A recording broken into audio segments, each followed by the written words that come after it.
Assalomu alaykum aziz ko'ruvchilar. Men hozir sizlarga ko'rsatmoqchi bo'lganim mayda pishirgan qo'y qo'vrug'isi. Bu qo'rimning tayyorlash usuli va asos materiallarini tunishtirib o'tmoqchiman. Qo'yning yumron qo'vrug' go'sht 1 kilogramm, tuxum 1 dona, bosh piyoz 1 bosh. Ya'ni qizil turubda tayyorlangan gul 1 dona, qo'shimcha oshko'ka. Tuz,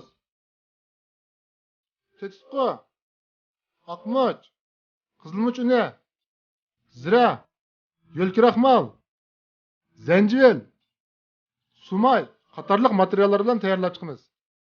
Oldidan qo'rg'ini 5 santi uzunlikda bir taldan ayirib to'g'rab olamiz.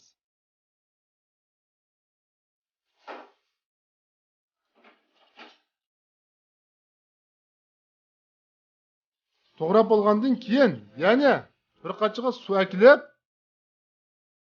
suvga bosh piyozni nepil tushirib silib, biroz zanjibil solamiz. Arqadan tuzdan 2 bal qo'shib solamiz. Arqadan tayyorlangan bu go'shtni solamiz. 2 soat atrofida zanjil bosh piyoz temkirilgan suvga chilab, bu qo'rg'uga temkirgizib olamiz.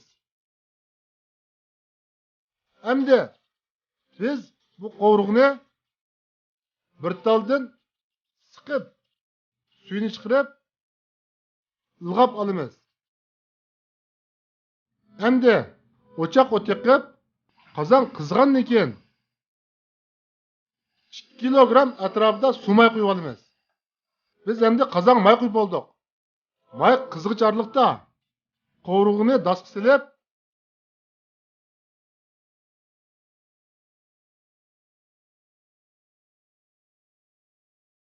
tuxumdan 1 dona chiqib olamiz.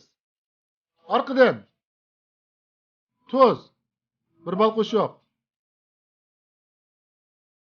ya'ni tetisqo 1 bal qo'shib, aqmoch 1 bal qo'shib, orqadan yo'lkiraxmal solamiz. Zanjil suydan biroz qo'yamiz.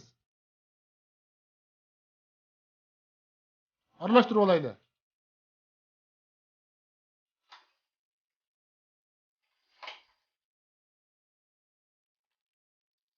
Orqadan ziridan 1 bal qo'shib olaylik.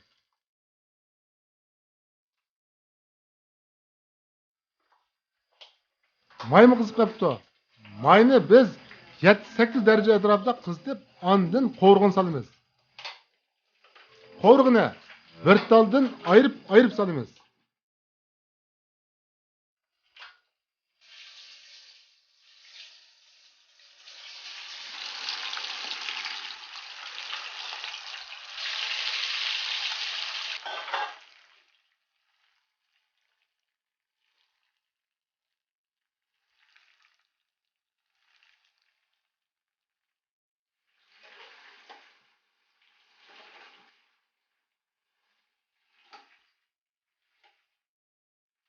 Biz bu qo'rg'uga kiraxmal silishdan maqsad go'shtni churuk chiqarishdan iborat.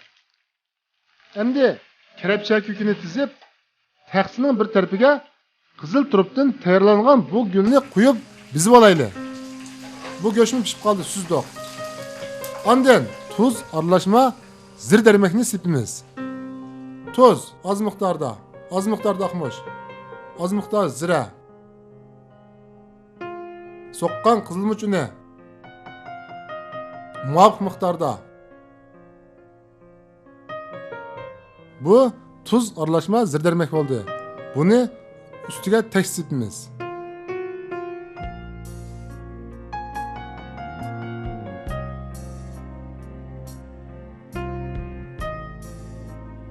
Sepgandan keyin taxsiga ratlik tizaymiz.